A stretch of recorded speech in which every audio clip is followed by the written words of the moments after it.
Welcome back, everybody. Once again, this is Mark Lawrence, and we're all set to go against the spread on this weekend's NFL and college football cards, and it's getting down to midway point in the college football season. The National Football League is beginning to take form, and with that, we're going to talk about all of that and more on today's show. Joining us on the show, as we do each and every week, is our panel of experts, headlined by Mr. Vegas himself, the legendary Jim Feist. Jim, how are you doing? I'm doing fine, thank you. I'm glad to hear that. Good to see you. Andy Iskoe, also from Las Vegas, TheLogicalApproach.com. Andy, how was your football week last week? Wasn't the best. It was okay in the colleges. The pros sort of got me with a couple of contrarian plays that did not go well for the contrarians, but we are beginning to feel the onset of fall, as I'm sure Jim will acknowledge. I think for the first time in about 6 months, I had to actually wear a jacket out this morning as our temperature was about 57 degrees at 7 o'clock. I see you got that Super Bowl shirt on, which means either it's cold or you're looking forward to the Super Bowl, one or the other. This, by the way, was the Super Bowl. I wasn't at this one, but it was the 49ers and the Chargers. And if I recall correctly, the final play of the game was never telecast, and that affected a lot of props. And we had to wait like several hours to find out what the final play was because the 49ers were winning in a round. I want to say it was a quarterback kneel down, if I remember correctly. It was never shown on TV. Wow. Good old days. What year was that? 96 or 97. What was it, Super Bowl? I can't even read the shirt. That's eons ago, Andy. That was, I think, Stan Humphries. Oh, and probably Steve Young. Stan Humphries, yeah, he had his moment. Yes. I think he played like Hubert Humphrey in that game. Yes, exactly. Greg DePalma. Google it for our younger viewers and listeners. How's everything going? Either Humphries or Humphrey. Everything's going fine. Everything's going good. I do have a question for you, Mark, regarding the coffee club. Sure. So do you? I know it's a lot of work. So and you have a lot invested in the time to put that together on a daily basis. Do you have any help? Do you have people who contribute with their own information, or all the opinions? Is that all you? Well, I can tell you this, and I'm sure Jim can confirm this, but anything that you do and you do well is almost always done with the help of others, and you're only as good as the people you surround yourself with. And the people that I have been able to surround myself with the playbook are excellent at what it is they do, and I get a lot of help putting the midweek together. I primarily do the picks, do the game write-ups, but then I hand everything else off to our crew. Kathy Milstead and her husband, Charles, put everything together. Kathy's our stats girl. Charles is our graphics experts per se, and then customer support takes care of everything. So it's a daily task. We get it ready every night before I hit the sack, and then it goes out at 6 a.m. Eastern in the morning, delivered by email, hopefully in everybody's email box. Wow. Or if not, people don't get it, they can always see the Daily Coffee Club online at playbooksports.com. When you go to that website, just click on the Coffee Club box, and you'll be able to read the Daily Coffee Club on the website. So you get to read it in the morning when you wake up. I get to read it earlier in the morning when I go to sleep at 3 a.m. Actually, you go to bed at 3 a.m.? Many nights I do. Wow. Wow, then you go to bed a little bit before I do, Andy, because I get to bed like 4 to bed at 3 a.m. Eastern. Yes. Yeah. Okay. I brought that up because I wanted to, because I'm assuming one of your contributors wrote the piece the other day on the Bet You Didn't Know Aaron Glenn piece. Yes. And so I just want to let the person know, because he probably doesn't know I'm the resident Jet fan here. But the bottom line is that last part, I'm okay with everything he wrote, except the last part where he says, if the Jets finish the season with less than 2 wins and post the worst record in the NFL, there's a chance Glenn is one and done in New York. My response to that is he is not going to be one and done in New York. He is 100% coming back. This is a long-term approach. He's beloved with the franchise.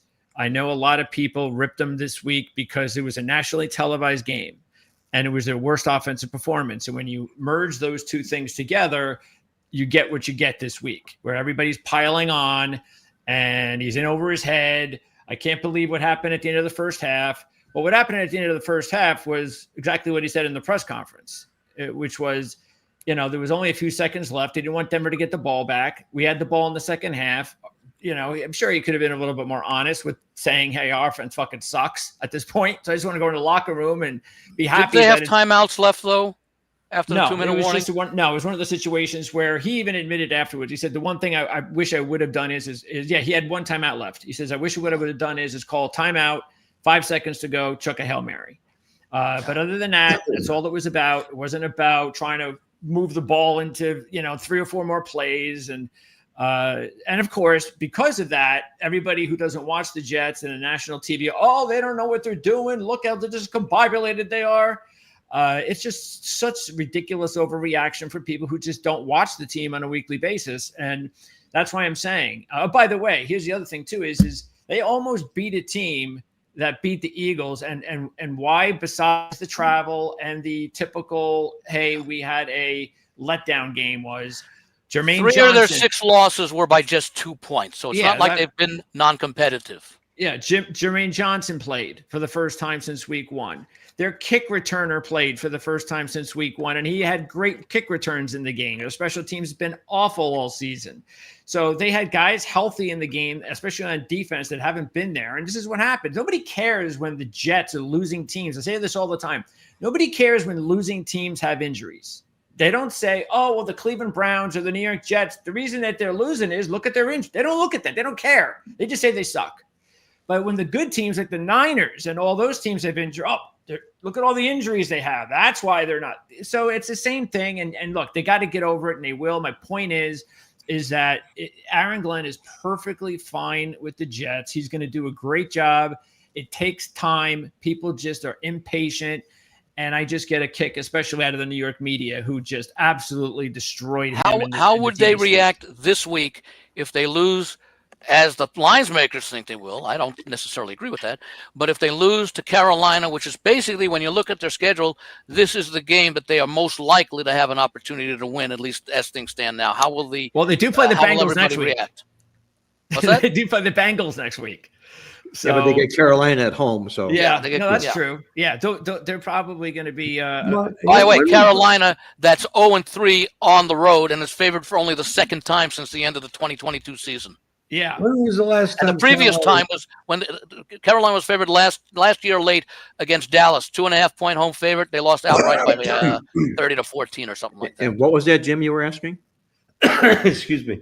When was the last time Carolina won a road game? 2022, was that, Andy? No, that I was talking about when they were last favored in any game. No, I'm just talking about winning. Oh, winning a road win game. this game in order to cover. Well, it had to be last year. Yeah. I mean, they had a bad team, but they had some wins. Yeah, they won twice on the road last year. Yeah. Did they really? Okay. Yeah. But yeah, I mean, look, no question. The point is, and see, I look at that point, Andy, that you're saying as extra motivation why I think the team will either win this week or next week, because that they do not want to go into the bye in 2 weeks dealing with all this crap from the New York media. So the fact that they're as healthy as they've been all season, I think they're going to go ahead and put in their best effort. Well, you sound like a lot of my fellow Cleveland Browns fans, Greg. Total frustration, being in love with the football team that forgot how to win. Excuse me, Mark, you got it doubly bad. You got the Dolphins and the Browns as regional teams of yours. Well, now, let's take a look at that game. That's probably the worst weather in the entire league this week. It's going to be raining. It's going to be windy, and you're going to have almost 30-mile-an-hour gusts. Nice. What game are you talking? Cleveland. The Browns. That's right. You get both the teams playing each other this week. So in Miami, look at the total. We're already down to 37.5. Yeah. So it's just rain. No, it's not cold enough for snow, right? Well, no, I don't think it's cold enough. But it's rain, wind, and that total opened at 40.5. 41.5. Oh, yeah. And okay, what do you think? And they want to move. Where do they want to move to?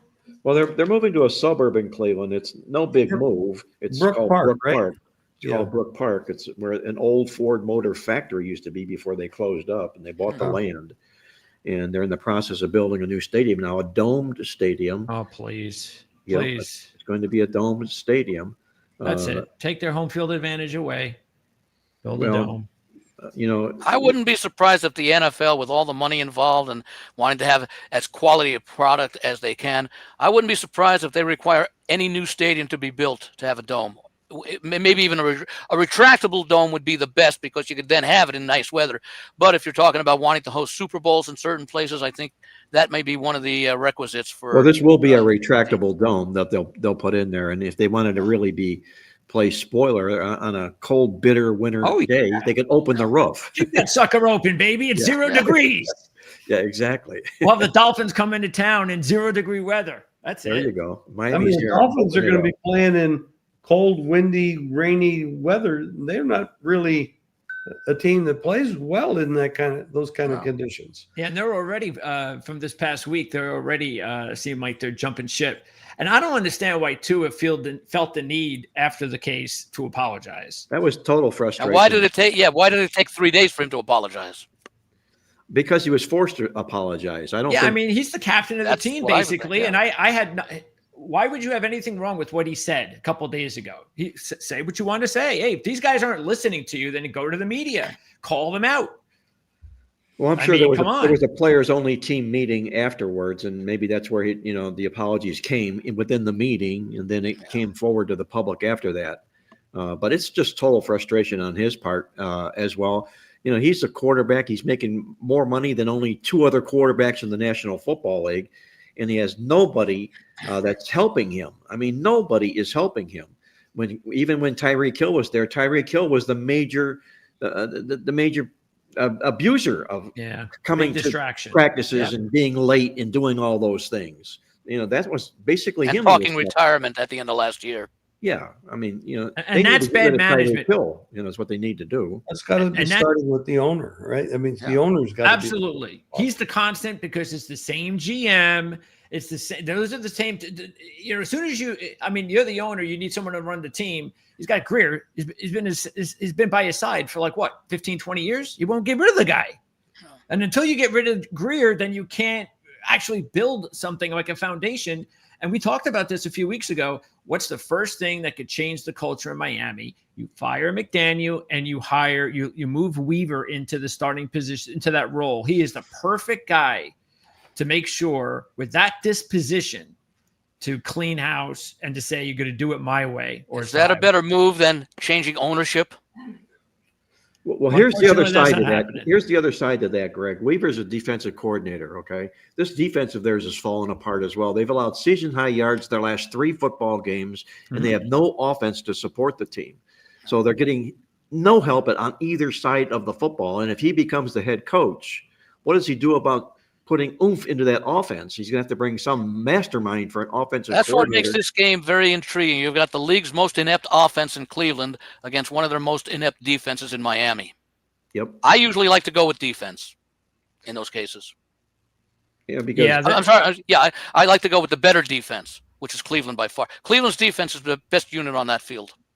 And to show you how dumb they were, they should have traded Tyreek Hill when they had the chance. And this is what happens when you wait and wait and wait, and then you wait too long until it's late, and then he gets hurt, and then you can't trade him. They could have got something for him, but they waited too long. They waited till he got hurt, and now they can get nothing out of him. So that's how you know you're just being run by a bad franchise. They should never have brought him back. Never. They could have got something for him. Well, guys, let's get into what the listeners and the viewers are tuning in for, and that's our observation on this week's college and pro football cards. We'll break some football games down there, as we always do. We'll start out first with the National Football League. Before we get to that, I want to remind everybody out there that's watching or listening, be sure to hit the subscribe button if you haven't done so yet. Also, pound the like button. We'd really enjoy that. And ring the bell. You'll help us out when you do that, and we'll also keep you informed and in tune on everything that we're doing here on Against the Spread on the ProLine TV podcast network. With that, let's go to the National Football League side of things, where we've got Jim Feist at hand for the first half of the show, and Jim's with us to help break down this NFL side of the football card this weekend. Let me mention this, Jim, before I set the card up here, if I can. I just did our midweek alert, which we alluded to when there's a coffee club, but I just did the midweek alert. That's our statistical newsletter. And it's free to everybody this week, by the way, who logs on at playbooksports.com Thursday after 6 p.m. Eastern. Click on the free download. You'll see it right on the homepage. You get a free copy of this week's midweek alert. You're going to like what you see. In this midweek alert, we broke down these stats and facts here, which I think are rather interesting. I'm going to break this down for you. Ole Miss and UNLV lead the country in college football in one-score wins this year with 4. Kansas State leads college football this year in one-score losses with 4. In the NFL side of things, it's Philadelphia, San Francisco, and Tampa Bay who lead the league in one-score wins with 4. And it's Arizona and the New York Jets who lead the league in one-score losses with, how many do you think, guys? 4. Yes, 4.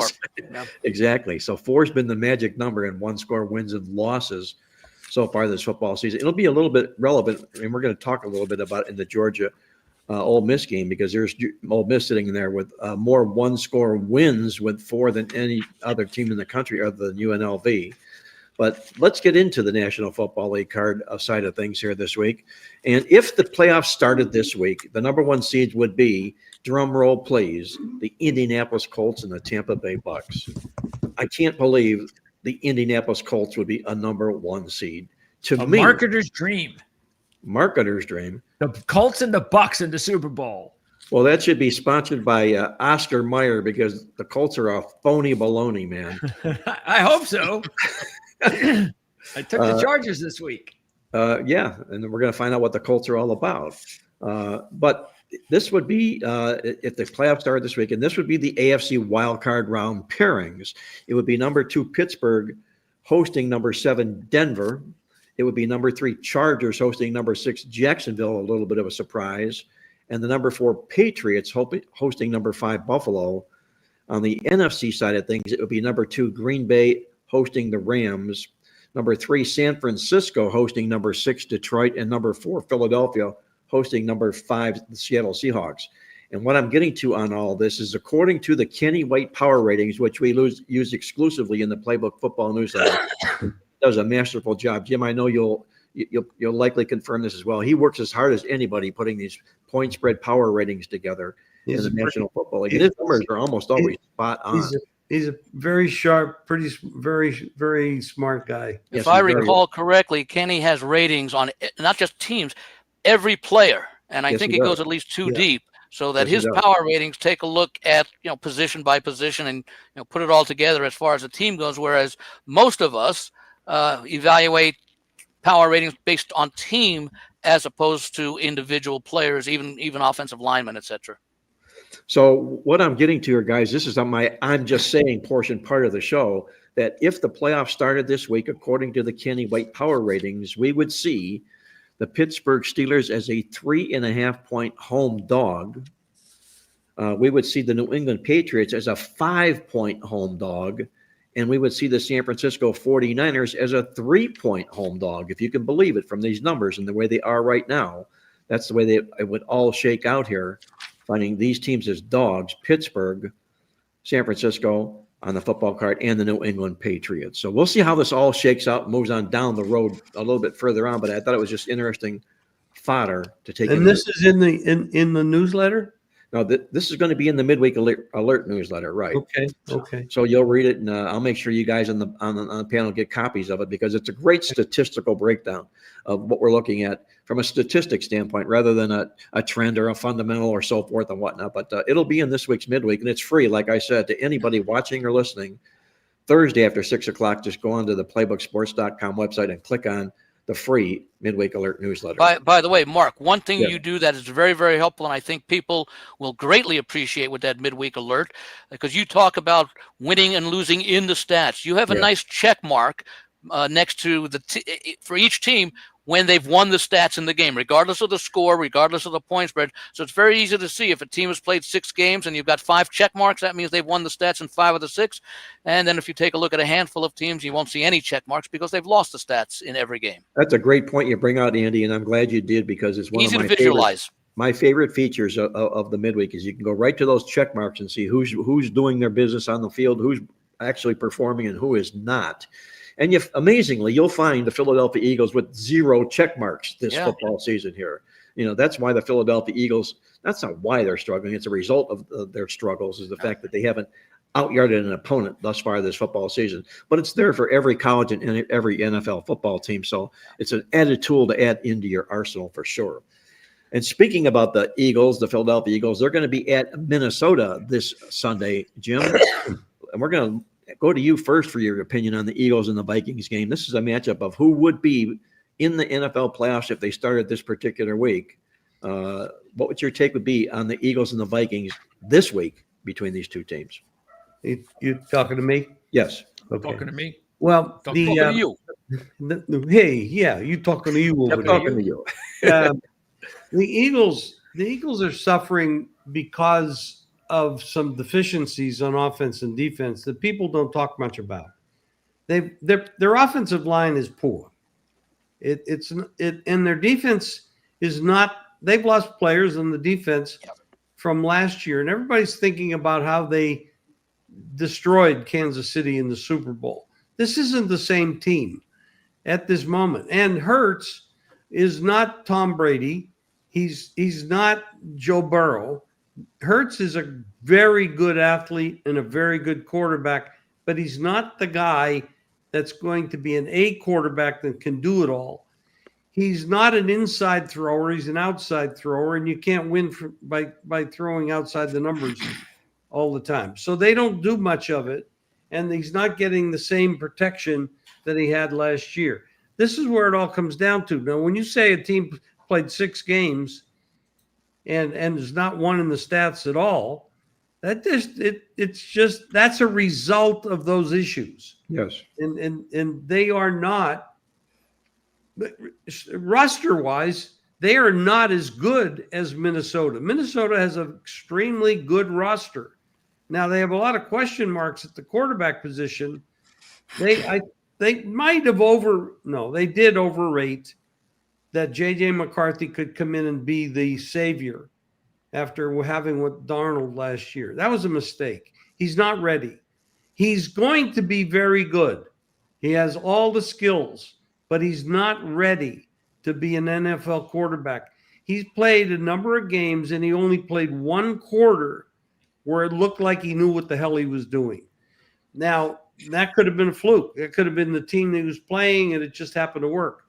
He needs work. He needs a lot of time to learn the position, because throwing the ball is a physical talent. Running the ball is a physical talent, but it's between the ears where you're now playing against people. You got to remember where he came from. They were always the best athletes on his team, playing against people that were not as good as the players on his team. Now he's playing against guys in the NFL who are the best in the world. Yes. And he's got to make quick decisions. He's got to know he's never been under that kind of pressure in college. So he needs to learn all of that.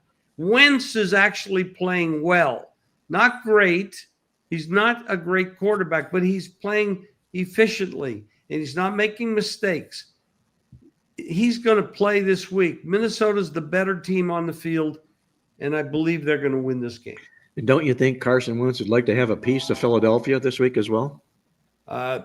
He did have a history there. There's no question about it. I believe you're right.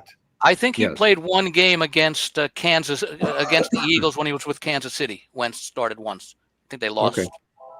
But I think Wentz did not have a bad game in that game. Well, Andy, speaking about this particular football game, these two football teams both look to be playoff bound. What do you think happens on Sunday? Well, my first question is, are we seeing a repeat for the Philadelphia Eagles of 2023 when they started 10-1 and things imploded? Because we're certainly seeing signs of a lot of disharmony in the Eagles locker room, whether it be the offense and A.J. Brown and controversies with what they lost. In fact, Jim, you talked about the defense. They had another player retire this past week. Was it Zadarius Smith? Yeah, he retired. I think he had been a minor contributor this year, but that's just another disruptive sign that is not good for Philadelphia. So I'm with Jim. I like Minnesota quite a bit this week, and part of it goes to look at Philadelphia the last 2 games. a 17-3 lead at home against Denver. It was 10-3. They scored, the Eagles did, about 2 minutes into the third quarter, 17-3. They never scored again, and of course Denver came back and won that game 21-17, I believe it was. Then the following week, which was last Thursday night, it's a competitive game in the first half. Giants are leading 20-17 in the at halftime. And what happens? Philadelphia doesn't score a point in the second half, and they lose 34-20. So that's 2 games in a row that the Eagles have played poorly in the second half. And I don't know, maybe there was some friction at halftime in these games where Barkley would say to the coach, "Hey, you get me more involved in the game," or AJ, and maybe that explains why they struggled in the second half. That's just speculation, but it's odd that a team like that would have 2 bad second halves in a row, considering the talent on this team. In fact, Barkley. The running game for Philadelphia has been absent this year. Forget about just Barkley. This team is averaging 95 rushing yards per game, and that includes Jalen Hurts. I mean, that's unthinkable of a team that not quite doubled it, but they were in the mid-100s last year. It's also a very bad spot for the Eagles. You know why? Guess what's on deck for the Eagles? Hey, they get to host those hated Giants who whipped them last week in a rematch, a very quick turnaround rematch. The schedule, I came out, I took a look at that. I said, I see, Eagles, Giants, Vikings, Giants. So, I'm not saying that there's a look ahead or anything, but certainly if there's 2 games and, obviously they'd like to go 2-0, but if they're going to go 1-1, they'd prefer the win to be against the Giants because that's a divisional game, especially one that they've already lost. I just think Minnesota's the better team overall. We don't know about who's going to start because both McCarthy and Wentz have been dealing with injuries. I think for Wentz it's a shoulder injury, but it's not expected to sideline him, and we may not know about McCarthy because he's about ready to be cleared to resume. I just think Minnesota's right now their defense is playing better than Philadelphia's, and their offense is doing enough, especially since Philadelphia's. They're not passing the ball as much as you would like, and I have to think that internally, and they may decide to do something about it. Maybe they made a very poor offensive coordinator hire after Kellen Moore left for New Orleans.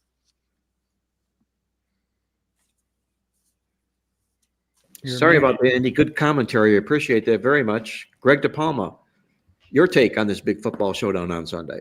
Yeah, I think with how crazy the NFL is nowadays, as well as college football, it's things have just gotten really weird. It's the thing I like to do more than anything is to take a look at teams that are, which team is trending in the right direction and which team is not, which team has got some issues they're dealing with and which team does not. And that's definitely the reason why I'm taking the Vikings in this one. We all know the Eagles are dealing with issues. And until they break through those issues, then I think you just either stay away from them or take the other team. Keep in mind that Jalen Carter, who did not play in the Giant game, nobody still knows if he's going to wind up playing. It looks like he will, but that's still something to keep an eye on. Quinyon Mitchell, one of their corners, he's iffy to play, and that secondary is also at this point, the kind of weakness of their defense to begin with. So with Justin Jefferson out there, with Addison out there, you do not want to have to sit Quinyon Mitchell. And it does look like the Vikings are getting healthier on the offensive line. They had a week off. Don't forget when they had back-to-back games overseas, they had 3 starters out in the offensive line. Now, one of them is out for a while. That's Ryan Kelly. Who knows when he's going to come back? He might even retire. He's got some serious concussions he's dealing with, and it might just be, I'd say I'm done with it. But the other 2 guys, the rookie first-round draft pick Donovan Jackson and the veteran tackle Brian O'Neill, they practice this week. And it's really looking like they're going to play, which means that the Vikings will have 4 starters back on the offensive line. Right. So that line will look a lot better than it did a couple of weeks ago overseas. And I do think Carson Wentz is going to play. The last report we have is that Carson Wentz fully participated in practice while JJ was limited. I think that's really all I need to hear. That means that, like you said, Jim, this is the Eagles he's coming up against. You got to feel O'Donnell knows this. Wentz is going to be super pumped to play against them, do anything he can to win the game. And I think, just give JJ another week or 2, let Wentz play. And I think that's the direction they're going to go.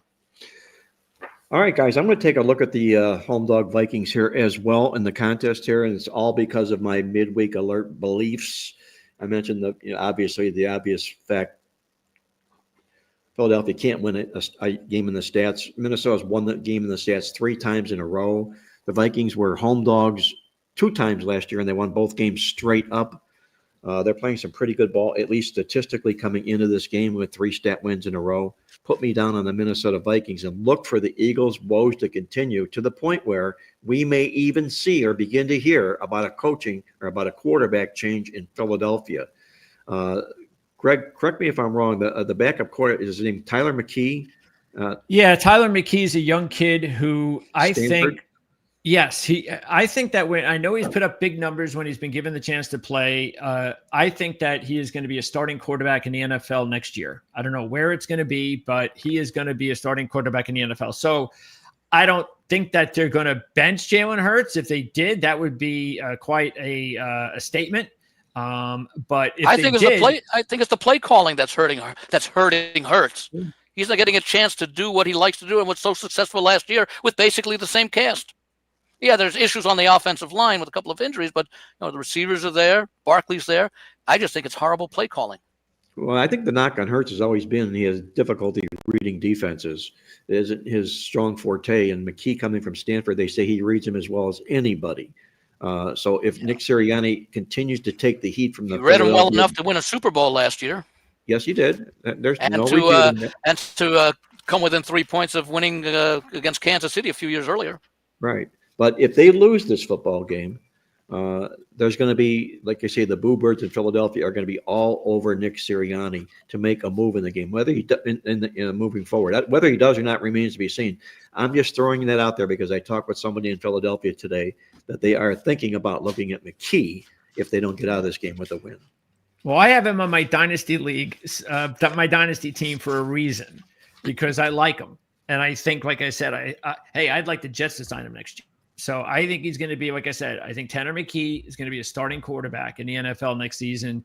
So I don't think it's one of those things where, all right, let's just drop Hurts because we need to just do something. No, it would be, let's drop Hurts because we really believe in this kid. And before we let him go, let's get him in there to see if he could actually be our quarterback. And then we'll keep him. Now, I don't see all that happening.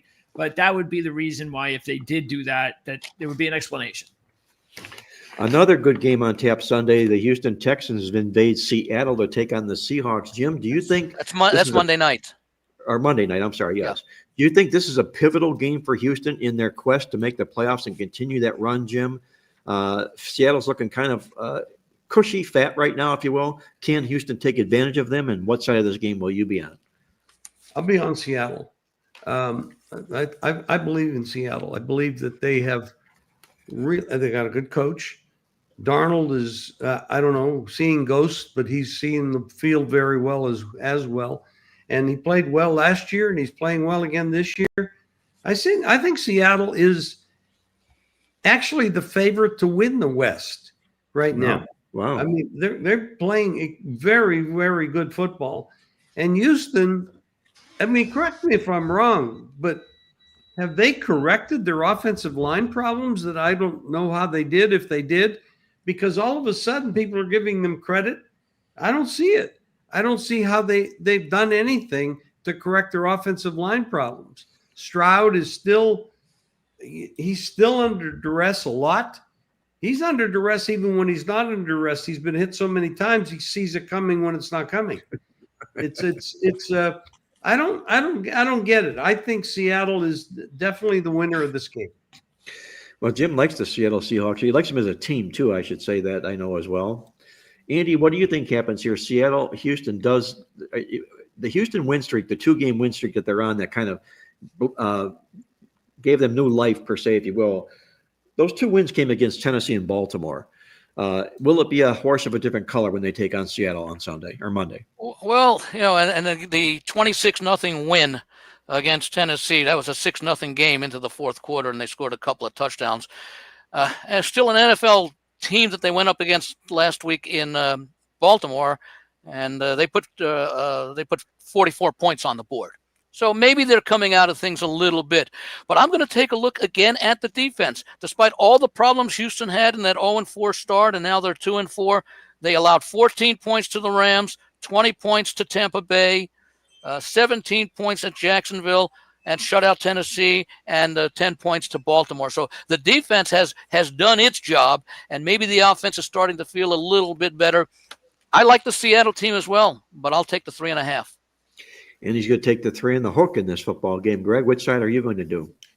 Favorite or dog? Oh, I'm definitely taking Seattle in this spot. I think the one thing I'm worried about, though, is this has not been a good spot for them, especially under their new head coach. Under McDonald, who's only been there now for just over a year, they are 3-8-1 against the spread at home. And that is something that concerns me, especially if just to take a look at how they've looked at home this season. So this is a spot that normally hasn't been good, but it's a big game for them. It's before a bye, national TV game. They've covered 5 straight Monday night games for a reason. This place is very hard to play nationally televised games. Houston's got to go all the way to the West Coast. It's not a east to west, but it's still a West Coast kind of deal trip for them. And they haven't fixed those offensive line problems completely, but they are better than they were last year. There are 4 new offensive linemen. So now everybody was expecting a lot of the same guys would be back and it'd be a problem, but that's not what they did. They brought in 4 new linemen. They got a rookie at tackle. They've got a new center. They got a new guard, and they have a new right tackle. I mean, a new guard. Actually, they got 2 new guards, a center and a right tackle. Howard, the other tackle, right tackle, is the only holdover. So they have been better, but they're still not anywhere near the type of offensive line that wows us. And that Seattle defensive front right now is as good as any's in the NFL. That's what really cooks this team, because take a look at the injuries right now for Seattle. And they've been dealing with these injuries for the past couple of weeks. When you take a look at the secondary for the Seattle, right here, you can see all these players: Devin Witherspoon, Reek Woolen, Julian Love. These are 3 starters who have not played over the last couple of weeks, and it's possible they're not going to play again on Monday night. And yet they're still winning. They pretty much shut down Jacksonville last week without these guys. That shows you how imposing the front 7 is for the Seattle Seahawks right now. McDonald's a defensive guy, obviously. He's got that team cooking. Monday night crowd against that Houston offensive line, even though Christian Kirk is back and the offense is healthier than it's been, and that's why maybe you've seen a little bit better production out of Houston lately. But yes, I think Seattle's just a better team right now, and it's a bad matchup for the Texans. Mark, didn't Seattle lose? They won their first 2 home games last year. Then they lost the final 6 home games last year, and they're 2-3 at home. Or I'm sorry, 1-2 this year straight up at home. And so we think of Seattle having this huge home field advantage, but yet here we are. They've lost, what is that now? 8 of their last 9 home games dating back to early last season. Yeah, they're 4-8 at home under McDonald. The point Greg pointed out, just 3-8-1 to the spread. So they've really kind of gone contrary reverse. But the 3-8-1 includes a lot of those straight up losses. Yes, they do. Yes, but he's also 10-1, if you will, straight up on the road. The Seattle Seahawks. So he's got a real one of the few teams that plays, at least the results, much better on the road than at home, which is unusual considering the difficult trip that it is to Seattle. Yet at the same time, 8 of the last 9 teams to make that trip to Seattle have come away with a straight up win. Mark, I bring this up is anybody that follows me knows that when you have a short favorite with me, it's a money line play for me. Automatic. Yes. That's an automatic for me, in case people don't remember that, or it's the first time listener. Cool. Yeah, and I talked about that yesterday, that I was deciding on my wise guy pick this week. And one of the reasons why I just couldn't take Seattle, and I wanted to, was just because it was 3.5. And I was like, I can see them winning by 3 or losing, because again, the way the home team, the way their record is. And so I was like, that kind of moved it away from me, and changed my mind and decided that the way I was going to go was actually the game that we're going to talk about next. Well, I'm going to make a split here. I'm going to be with Andy and take the 3.5 in the game. So our panel of experts will split on this particular football game. This is a Houston football team. D'Amico Ryan's really interesting number here when he's between the threes, +3 to -3. And I don't know if the -3 will show there or not. He's 6-1 to the spread in his career in football games that are in the 3-3 range, in that particular range. But what gets me to Houston in this football game is not only McDonald's home road dichotomy, it's the fact that you're talking about a Houston football team that owns 50 yards the better defense in this contest here. So I'll take those 50 yards of better defense and put them up against a Seattle football team that has been struggling unquestionably at home, and hope that hook helps me, but give me Houston plus the points in this football game. I think it's going to be a good Monday Night Football game. We got a good Monday Night Football card this week, but I think well worth the points in this football contest here. Okay, let's move on here to our next football game we've got on tap in the NFL this particular week, and take a look at the big game, the Colts and the Chargers. I'm calling it the big game because we're talking about two football teams here that number one would be the number one seed in the playoffs, the Indianapolis Colts, if it started this particular weekend, and the Chargers, who kind of been up and down, but mainly winning this football season. What do you think goes on here, Jim? Do you like the Colts this year? I know you've been kind of on them most of the football season. Chargers or Colts for you in that football game? Well, this is a very tough game. And Mark, you made a comment that I think you said the Colts are a fraud. Didn't you say that? Yes, I did. Yes, I did. I think they're a fraud. Why do you think that? Well, I love, I don't want to belabor the point about the midweek, but it really gets me into looking at things statistically where I can put tape over the names of teams and see, does their work represent their body, or does their record represent their body of work? And I see a Colts football team here that in 4 of their last 5 football games have allowed season-high yards to the opponents that they played. Season high is season high is season high. They couldn't even think about giving the Chargers a season-high yardage in this particular football game. If they did, I'll say this, if they did, that means the Chargers would put up 404 or more yards in the football game. I think the Colts are a bit of a fraud. They're in here on a 2-game win streak against Vegas and Arizona, 2 struggling football teams. Hence, my reason for the Colts being the fraud, and more than anything, the number 1 seed right now. Didn't they play on the West Coast in this actual stadium, and they should have beat the Rams except for that stupid play by the guy dropping the ball going to the end zone? Yep. Yeah, they should have. But the fact of the matter is they were powdered by 130 yards in the stats in that football game. I think they were thankful that they were even close in the football contest. So, that's kind of where I go to with that, okay? No, we can't argue with the fact the Chargers have a really good coach. Yes, they do. However, they do have a lot of injuries. I mean, they are, like a lot of teams in the league, have a lot of injuries. And if they were in a battle last week against a very dysfunctional Dolphin team, and they were fortunate to win that game. It wasn't, if they were playing anybody else other than Tennessee or the Dolphins or somebody like that, they wouldn't have won. No. Now, I know that, I read your newsletter too, so I can't go against what you wrote in there. It's a very powerful trend for sure.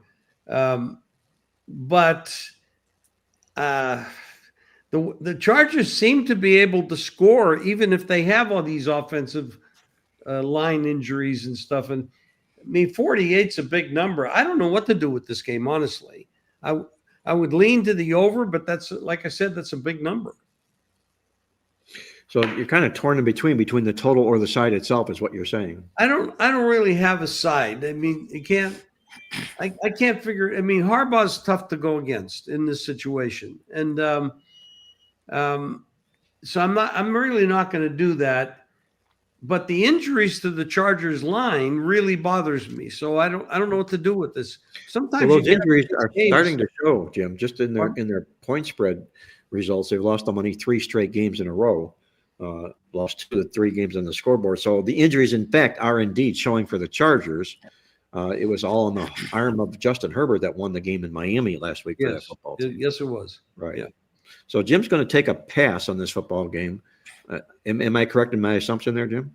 At this moment, unless I see something or hear something between now and game time, yes. Okay. All right. Let's see if we could make up his mind for him, guys. Go ahead, Andy. All right. Talk about the Chargers and the offensive problems that they've had. Here's what the Chargers have scored this year offensively, including any defensive and special teams: 27, 20, 23, 18, 10, and 29 last week in that comeback against the Dolphins. Meanwhile, the Indianapolis Colts this year, and my numbers show these teams have basically played a similar strength of schedule. Okay, they scored. The Colts have scored 33 against that Miami team. They have scored 29, 41, 20 at the Rams, which should have been 27 because of that fumble. 40 and 31. Daniel Jones has been made a big impact on this Indianapolis Colts, and they are scoring. Meanwhile, if you look at what Indianapolis has given up this year, they have 3 games where they allowed 20 or less and 3 others in the mid-20s. But the offense has overtaken the defense. On the other hand, the Chargers still very good, but they've also given up more points. Now, we talk about them leading the league last year in fewest points allowed. Well, so far this year, their best defensive effort, no surprise, allowing 9 points to the Las Vegas Raiders in week 2 and that Monday night game. In their other 5 games this year, they have allowed 20 or more points, which is not something you would expect from a team that has such a great defense last year. In fact, the numbers show, this is somewhat simplistic, but again, I'm going with my numbers that show the average power rating of the opponents are basically even for these two teams. Indianapolis, 32.3 points per game. Chargers, 21.2. Allowed, Chargers 20.8, Indianapolis 19.3, so a point and a half less per game that the Indianapolis Colts are allowing. I like Indianapolis this game, and a lot of the reason is the problems that the Chargers have scoring with the offensive line and not the greatest set of receivers. At least there's some good receivers, but also not much of a running game this year. Well, Greg, are you going to convince Jim to get to the Chargers in this football game or the Colts? Well, I'm going to make it harder for Jim because I'm going to take the Chargers. Okay. I just think it's one of the situations where we all understand what's going on with the offensive line for the Chargers, and it's not going to get any better this week. They're playing backup tackles. That's not very good. I don't know if the Colts, who do have some decent pass rushers, but I'm not sure their defense is going to be able to take advantage of it, most likely because of their secondary. This is another situation where a team is dealing with key secondary injuries. Shadarius Ward, their prize free agent pickup, shutdown corner type, has had a concussion a few weeks ago. We all saw what happened last week, where hopefully people saw what happened last week, where he got concussed during pregame warmups when he wound up getting concussed by his own player. Now, I don't think that when I hear that seems that to me says that dude should probably sit for another month if he's getting concussed in pregame warmups, and he's already had a concussion a couple of weeks ago. So I can't imagine he's going to play this week. That should make things a lot easier for Herbert, who's going to have to find a way to get rid of the ball. And if he does, then you can take advantage of the Colts secondary. So that's something to keep in mind. I also look at it where sort of like what you guys talked about, because bottom line is the Colts have been a road dog once this year. And the bottom line is they lost. And they lost in this very building to a good team. Otherwise, if you look at it, remember, they had lost the Denver game. The game was over. The penalty that was called had nothing to do with the play. The bozo for Denver just made a stupid play, got penalized. They get the re-kick, win the game. So that was already a loss. So they really haven't yet established themselves. But I think they will. I mean, I think that what they've done is impressive. I think they're playing good football. I think they're beating who they need to beat, and they haven't had a bad game yet. So I think if the Chargers win this game, I think it's going to be a game that's going to go down to the late stages of the fourth quarter. But I just think the Chargers are a team right now coming off that big win and that big play by Herbert that you're just going to find a way to win this week. Well, for the Colts, a big football game, just in the fact that they got Tennessee next week. So a win here and a win next week has them off and sailing into the sunset, and they may not be 7-1. Yeah, I'm sorry. They would be 7-1 then. Yeah. They may not get caught in that in their division if they're able to do just this. My concern is I'm a big Jim Harbaugh fan when it comes to the point spread. I don't like his character. We saw that at Michigan, but the guy wins football games. And what he's done in his career in the National Football League is devour non-division opponents. He's 38-20-3 against the spread. That's better than 65% of all of his NFL games. And I'm talking over 60 games where he's beat non-division opponents, 12-2 in those games against 700 or better opponents. it's my gut feeling here, a little bit with the phoniness, I think, of the Colts, which I called out earlier here. I think the Colts are going to regress rather than keep moving forward here. And if it happens, I think it'll happen against a team like we're able to see here on this particular game against the LA Chargers. All right, guys, that was our big game of the week on tap this week. I want to thank Jim Feist for joining us on the show this week. Jim, as always, it was much appreciated. Your wisdom is second to none, and I'm going to look forward to visiting with you once again on the ATS podcast next week and tomorrow when we do our roundtable with Greg DePalma, you, and myself as we go over the card just before the weekend. I'm going to wish you the best of luck. Sounds good. Thank you, Mark. Appreciate it. Good being here. Good luck, everybody. Thank you. That was Jim Feist, the legend himself, joining us from Las Vegas. Mark, excuse me, one point I want to make Yeah. it because it is worth noting about Harbaugh's great record. Yes. They've played 3 non-division opponents this year, and they lost to the Giants, they lost to the Commanders, and they almost lost to Miami last week. And those are because they opened against 3 divisional opponents. So I don't know if that has any impact to do it. And the other thing is, what was the record last year? Because a lot of what Harbaugh accomplished was with the 49ers when the 49ers were one of the elite teams. Yeah, back in his earlier first go round in the National Football League. Yeah, unquestionably. Good point, Andy. Okay, guys, let's go over to the college football side of things on the card this week. And we've got, I think, a handful of good-looking games on tap this week. We had to pare it down to 3 games. And this is going to be the 3 games that we're going to get into. But before I do that, and I hope I don't catch you, Andy, or you, Greg, on the spot, but I wanted to know which college football team you feel that does not have a winning record at this stage of the season do you see most likely getting a bowl bid this year? In other words, which college football team turns it around and goes and makes a bowl bid this football season? Any thoughts on that, Greg, before we move forward, or is it you want to take a little bit of a look? There are 3 teams that I would put in that category. They would be Kansas State, UCLA, and Florida. So those would be the 3 teams that are sub 500 that if I had to predict today, I would predict that they'd go bowling. And I think Florida's got the toughest road because of their schedule. So that's the one that I'd be, and there are a couple of games under 500. So I'd be a little bit more weary with Florida, but just schedule. That's all.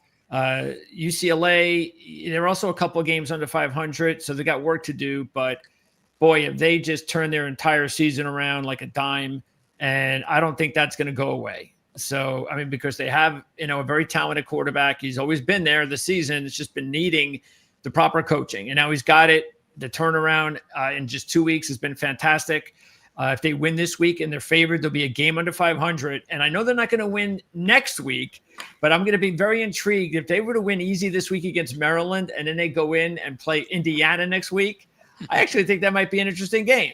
But those would be the 3 teams. Chris Kleiman, like you said, Mark, they've played a lot of close games, and they just have made dumb decisions at wrong times or bad luck, and they just haven't been able to get over the hump for the most part. But they, the Big 12, the schedule does leave it to where they should be able to get to a bowl this season, and that's why I picked those 3 teams. Well, who is the UCLA interim coach, Greg, that's taken over for Foster? His name is Skipper, and no, his assistant coach is not Gilligan. So the thing with it's Dan. Yeah. Dan Skipper was an assistant coach, I think, at Fresno State last year. I think he actually was interim coach when they made the change. And so he is now their assistant who turned to head coach. So, yeah, it is possible, but that he keeps the job, no question, if he can have this big turnaround. But keep in mind that really everything changed when they switched over to Rick Neuheisel's son as the offensive coordinator.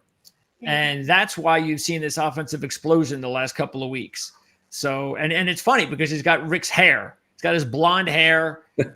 And so, it's one of those things that I think people are already kind of thinking that would they hand the head job to him? But I don't see why they would do that if Skipper's the one who's the head coach and he's obviously older. So just bring Skipper back, let Neuheisel be the offensive coordinator next year and go from there. But first you got to keep winning football games. Well, good point there about the UCLA Bruins here. And interestingly, they would be coming completely off the map. They started 0-4 to begin the football season. If they win this game and they go into Indiana next week, Andy, and shock the Hoosiers, okay, do they make this interim coach a permanent head coach? That's the question here for this UCLA football team, because they've really come I alive. would think it might come down to also beating USC. In the last game of the season? If they beat USC, he probably gets the job. Well, I think if he has Penn State and Indiana bullets on his holster, that might be at least worthy enough for the conversation anyway. Yeah, he may get the job before the USC game. Certainly if he beats Indiana, you'd have to think so. So, Andy, who would be your team or teams that you think right now are struggling that you see would be in a college bowl game? Okay. So you're talking about they don't have to be winning teams, just non-losing teams, correct? Yeah, just so they could be 500 or less, and are going to rally. Well, if they win one of their next 3 games, which are going to be the 3 toughest games on their schedule. I know right where you're going. Penn State. Okay. Change in coaching.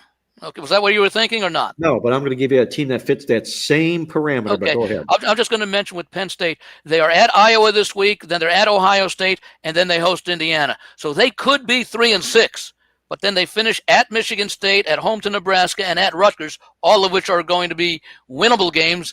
And you might even have some favorable point spreads in there, especially if the interim coach is able to say, hey, guys, we're not going to meet the goals that we thought, number 2 team in the country coming into the season, but we still have a chance to have a winning season by winning our last 3 games and winning a bowl game. And if the players can buy into it, although you'd have to believe if they lose Iowa, Ohio State, and Indiana, they're probably going to be very, very much down, and they may not be interested in playing the rest of the season. But as far as, even with Aller now out as a quarterback, they will have that potential. And I think it'll be a challenge for the coach, especially if he has an idea of being named the permanent coach, which I guess is unlikely because Penn State's going to go after a big name, but at least build some momentum for next year. Perhaps he can sell that to the underclassmen.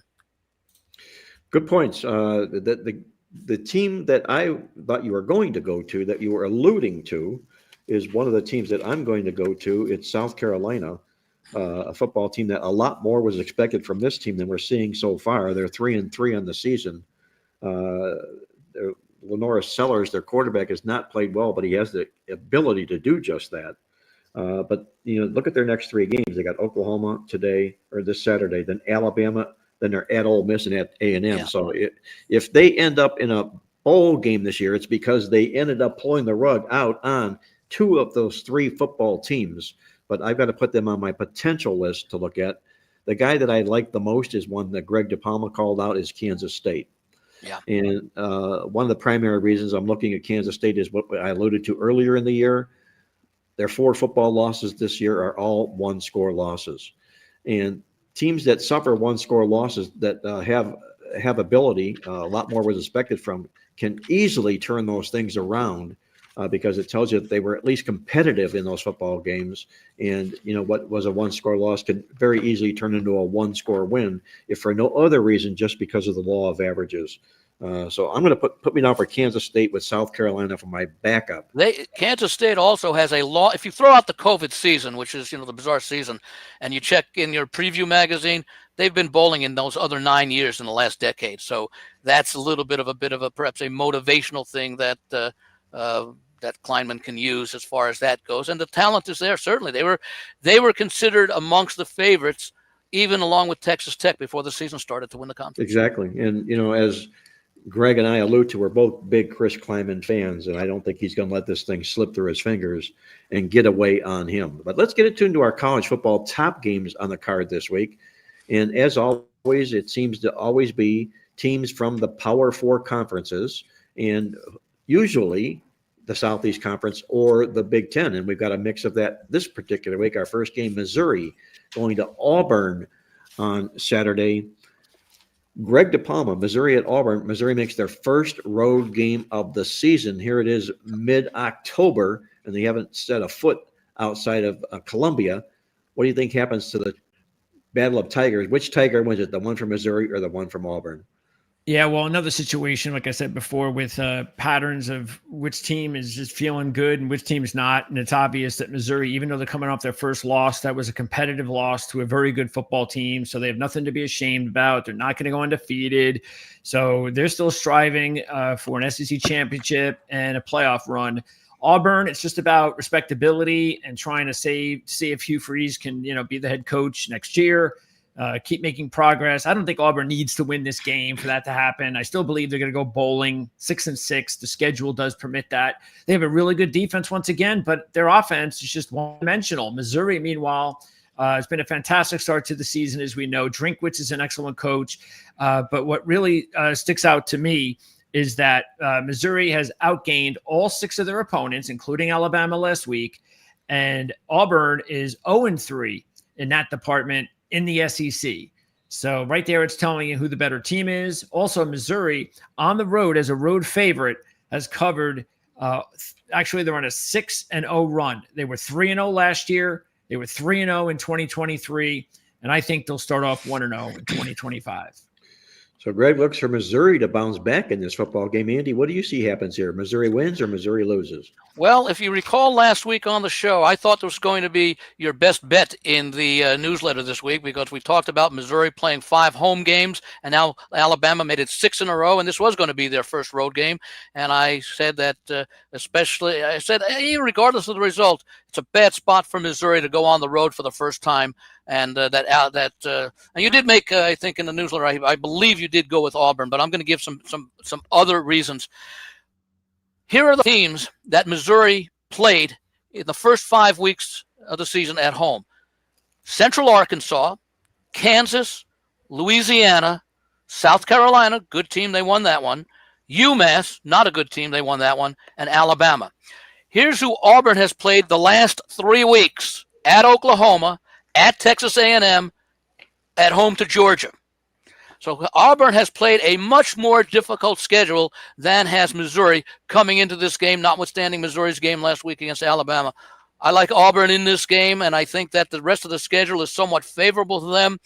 They have, after this Missouri game, which might be the toughest of the remaining games other than the season ender against Alabama, but this one is at home, at Arkansas, at home to Kentucky, at Vanderbilt, and that won't be easy either, depending upon how Vanderbilt is at the time. And then their non-conference gimme against Mercer. So Auburn has a chance to really make some noise, although they won't be able to play for the SEC championship game. They can still get a very nice bowl bid and build up some nice momentum and get ready for that Alabama game. And this is not the same Alabama team that we've seen the last few years, although they have done very well. I do have to wonder a little bit what to take out of that first loss that Alabama had to Florida State, considering Florida State's issues recently. But that was then, this is now, and I like Auburn to win and cover this game. And if they win by a field goal, they cover. Well, if they lose by 1, they cover. But if they win by a field goal, they'll certainly be a nice little play as well. And I've got a little bit on the money line on them as well. All right, guys, I'll break the tie between Auburn and Missouri, and I will take the Tigers in this game. The Auburn Tigers. I was waiting for that. I kind of wanted to do a little Lee Corso there, but I don't have any headgear. Okay. But this is, I think, a pivotal game for not only the Auburn Tigers, but I think for Hugh Freeze. He's lost 3 straight games in a row, sitting at 3-3 in the football season here. He comes off of 4 consecutive losing seasons in a row at Auburn. They've had 4 7-loss seasons. Enough is enough is enough, I think they'll say with Hugh Freeze, if he doesn't get this thing turned around ASAP. Closing out, not so bad. They got to go to Vanderbilt, which I think they're capable of maybe pulling on the rug out on the Commodores, and they close out, as they always do, at home against Alabama. But everything in between, Arkansas, Kentucky, Mercer, Arkansas, Kentucky could be winnable football games for this team. I think this becomes the pivotal game in Hugh Freeze's career at Auburn here. Yep. I like the fact that in that loss, if you take a look at that loss, when they lost to Georgia in their last game, they held the controversy. Yeah, a controversial loss for sure. A controversial loss. We wouldn't even be talking about 3 losses in a row in Hugh Freeze's job had that controversy not occurred in the football game. But they held the Bulldogs to 296 yards. That is their watermark low for the football season, the Auburn Tigers. And I think their defense is really, really unsung in that sense. If they can establish a run in this football contest or the running game with Arnold, their quarterback, I think they win the game and get the money. My side on it. So 2-1 for Auburn as far as our cast of experts goes in this football game. But let's get to our game of the week on tap this week. And it does not involve a Big Ten or a Southeast Conference team on one side of the equation, but it does on the other. Notre Dame is going to host Southern Cal. It has always been a must-watch football game. And before we get there, guys, I'm going to kind of drift off a little bit here, but one of my fondest memories in all of football in my younger years was a good friend of mine, Tom Scott. He lived in Granger, Indiana, which was the home of Notre Dame football, right? It's a suburb right outside of South Bend. And he invited my wife and I to his house for the weekend that Florida State came into Notre Dame to play them. And we went to the football game, and it was really, really great. I'm sitting there in my short leather coat in 15-degree weather and just freezing my gonads off. But I just loved being there. Were you living in Florida at the time, or were you still in Cleveland? I was in Cleveland, so I was kind of half accustomed to it. Okay.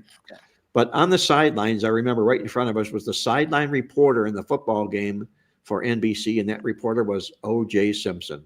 Oh, and for some reason, that just stuck out to me. You know, this has got to be a big game. It also stuck out to me because I used a 5-star on Florida State in that game, and it cashed. So I'll always remember. That would do it. Yes. I thought maybe because you rented from Hertz and drove to Notre Dame. No. So OJ was the spokesman there for many years. He was the spokesperson. He sold me, right? But Greg, what do you think happens here? Trojans and the Fighting Irish, your big game for both teams here. Notre Dame really can't afford a loss if they're entertaining college football playoff aspirations, and Southern Cal really has to kind of win out themselves as well. They're playing their best football of the season. I think this has to be the potential of being one of the better games in the series. What do you think happens between the Trojans and the Irish this Saturday, Greg?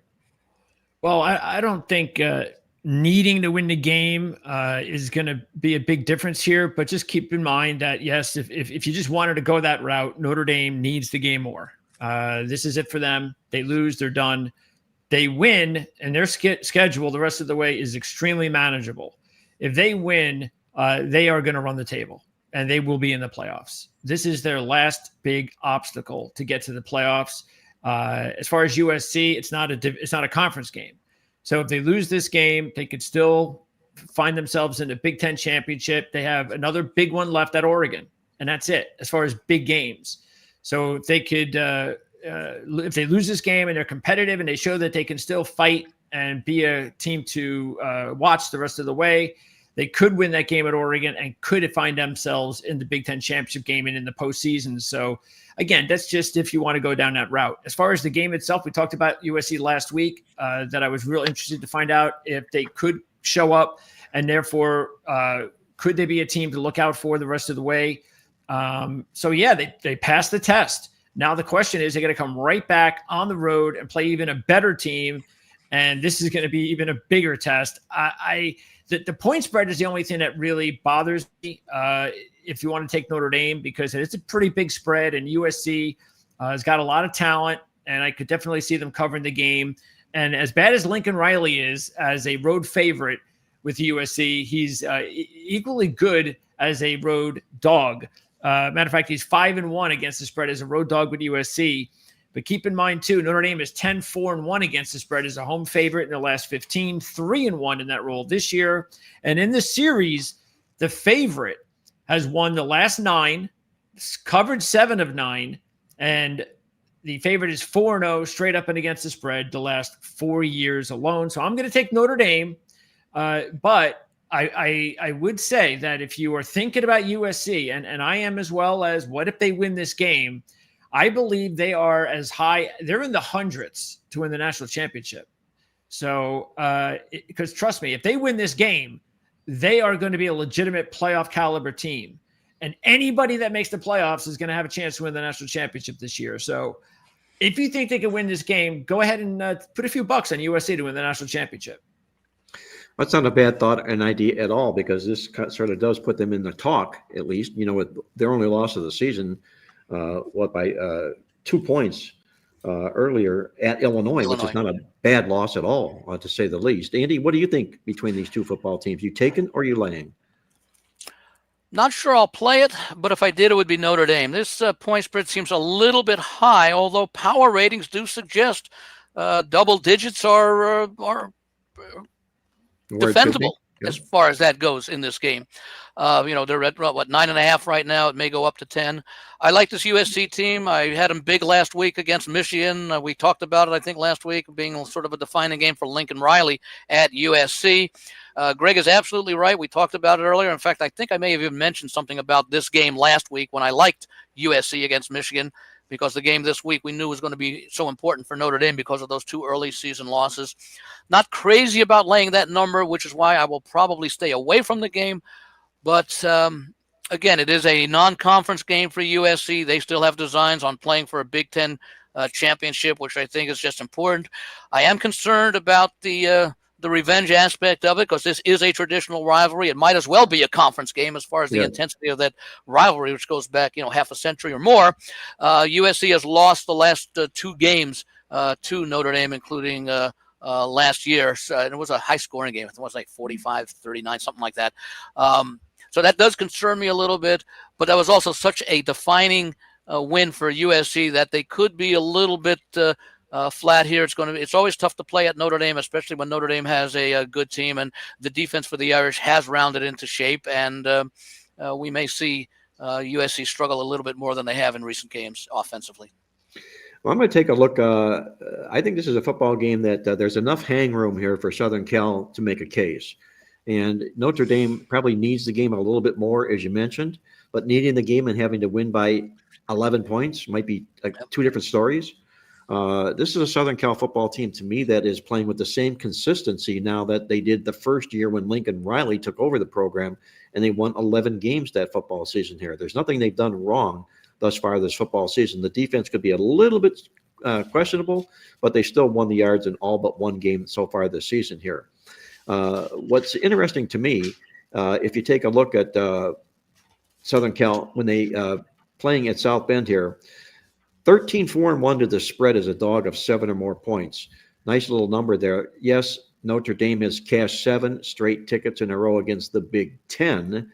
2 of those against Southern Cal, as we alluded to, they're off a 2-game losing streak here. But I also like the fact that Southern Cal, when they're playing with the better record in this series, they're 5-0 straight up and against the spread. And that's what they'll take the field with here, the better record in this contest, and also taking conceivably double digits as well. So put me down for Southern Cal plus the points in another football game that I'd love to cop out and say could likely come down to the last score. Whoever scores wins the football game. USC is they've moved down from I think they were a little bit higher last week. They're now down to 60-1 at DraftKings.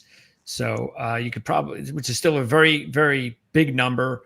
So if you, again, if you think USC can beat Notre Dame, why not? 60-1 is, you only need to put a few bucks on there to make a few bucks. So how about their odds to win? How about their odds to win the Big Ten championship?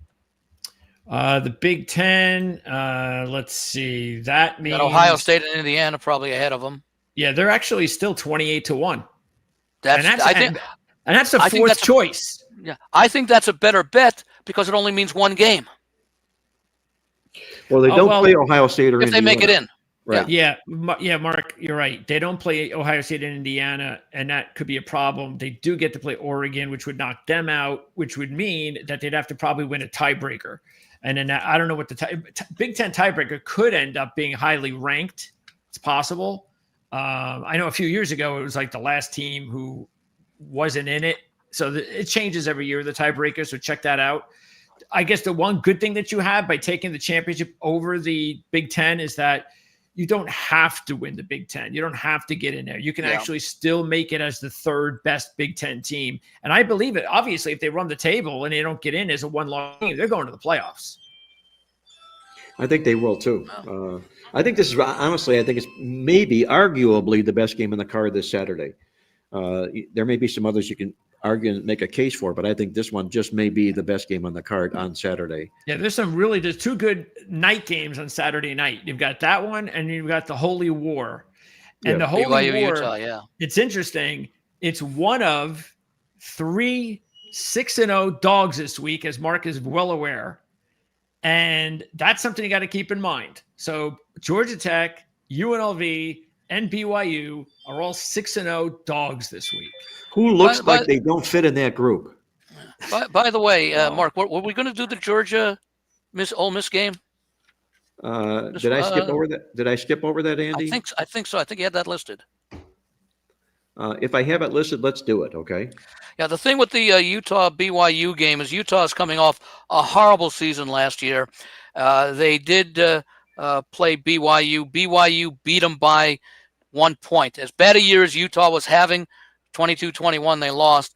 So they are playing with revenge here, but they're favored. Yeah. That's why I like BYU there. They can favored on the road.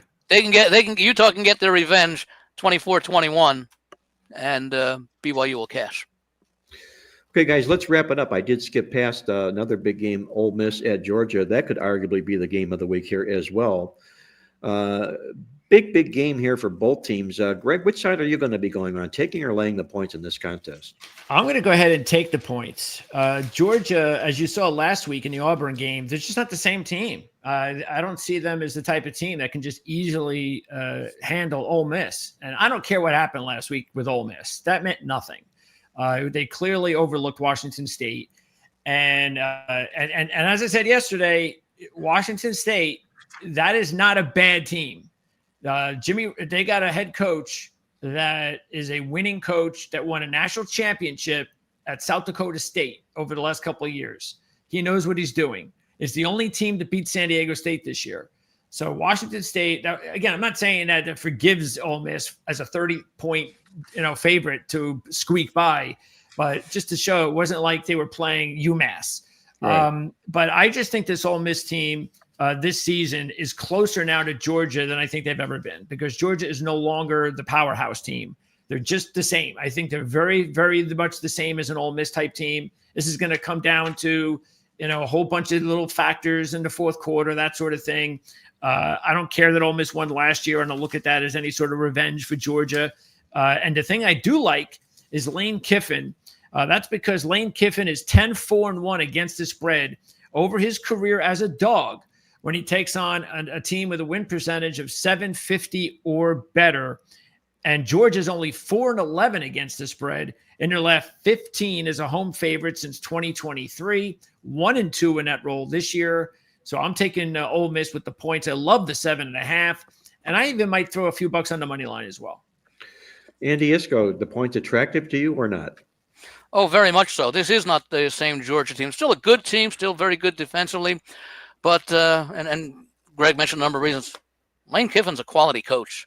And, they lost what is now a starter in the NFL in Jackson Dart. And they've yet continued to play well. And that's Lane Kiffin's MO as far as being able to develop quarterbacks and being able to be innovative on offense, going back, USC, back to his, Tennessee for a brief while. That he's had success. Kirby Smart is really good, and I could see this coming down to a field goal. I think the points are very generous for this matchup. Well, the points are very attractive to a team the quality of Ole Miss. We're talking a football team that will be in the college football playoff and could make it to the Final Four.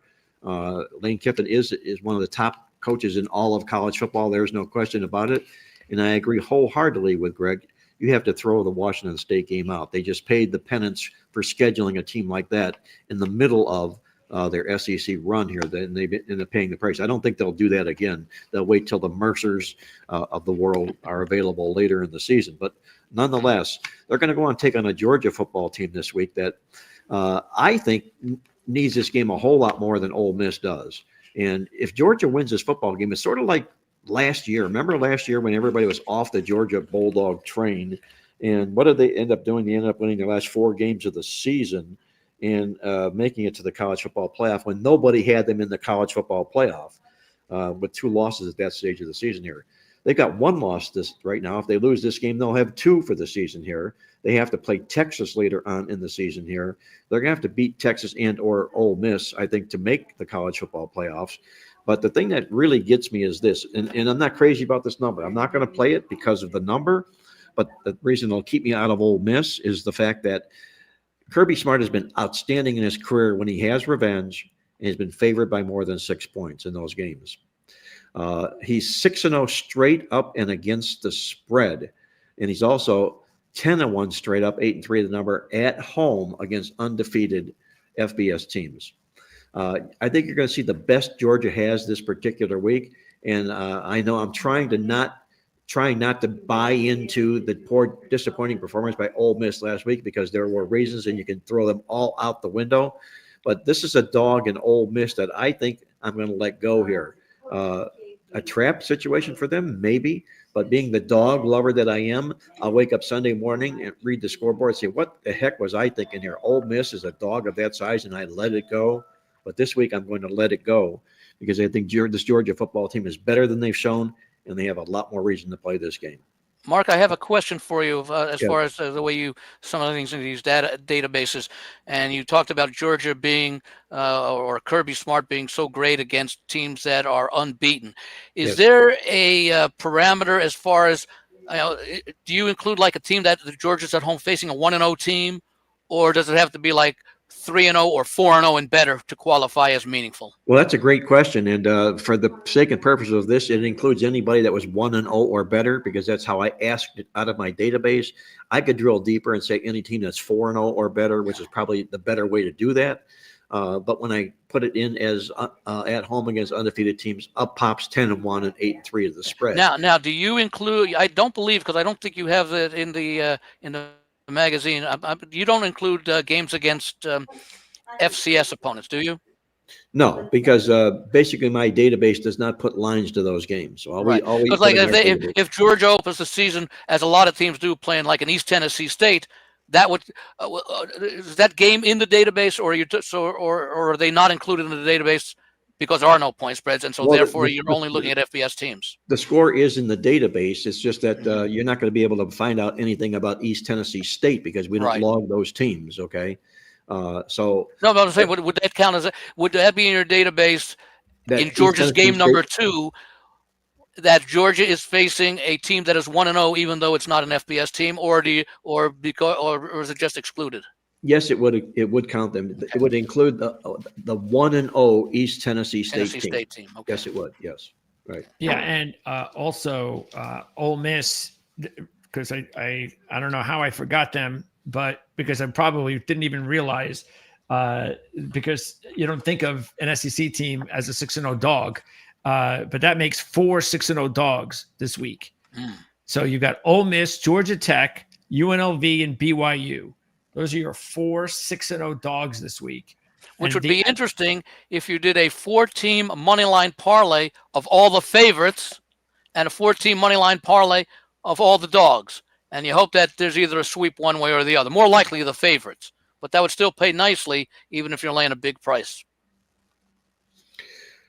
Well, guys, a great show once again. Mute, Mark. Sorry about that, guys. I was on mute. Good call, Greg.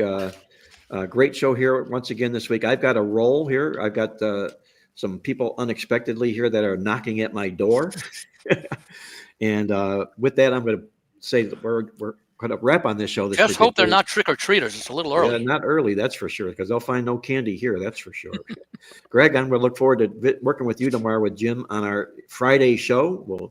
We'll get the football card prepared for the weekend here. On 3 the o'clock program. tomorrow. I'm sorry? 3 o'clock tomorrow. 3 We have a new Eastern time. tomorrow. Yes, we're going to push it back just a little bit. But until then, I want to thank Andy Isko from TheLogicalApproach.com. By the way, I will remind that I think, Jim, we said at the start of the show, we're going to, we missed last week. Jim was under the weather a bit, but we're going to do that show on the contests and the teasers and alternate lines. I will mention one thing about the Survivor contest. We didn't get a chance to talk about it. There is $90,000 of free money in this contest because, believe it or not, 90 people in the first 6 weeks of the season did not turn in a pick in Survivor. 90. Wow. $1,000 entry fee just down the drain. Joy, can you get those phone numbers for me, Andy, so I could give him a call and see if I could Well, have them the invest funny some thing money is, though, with me? it's 90 individuals because once you're eliminated, there's no pick to turn in the next week. So it's hard to believe that people were 5-0 and 5 people last week did not turn in a pick for week 6. But You disappeared on us, Mark. And you're still muted. and we're still recording. Let me get, yeah. Okay. Weird. There you go. Okay, guys, I'm back. Sorry about that. I'm being pulled in 2 directions here, but nonetheless, I got to get out of here, guys. I want to thank you, Andy. Great job on the show, as always, as you do each and every week. I look forward to hearing what you have to say with Jim Feist on the Proline TV network. Greg, I'll look forward to working with you and Greg tomorrow, 3 p.m. Eastern. And until then, once again, for the experts and the panelists here at the Against the Spread podcast, this is Mark Lawrence reminding you to always to remember to bet with your head, not over it, and good luck as always.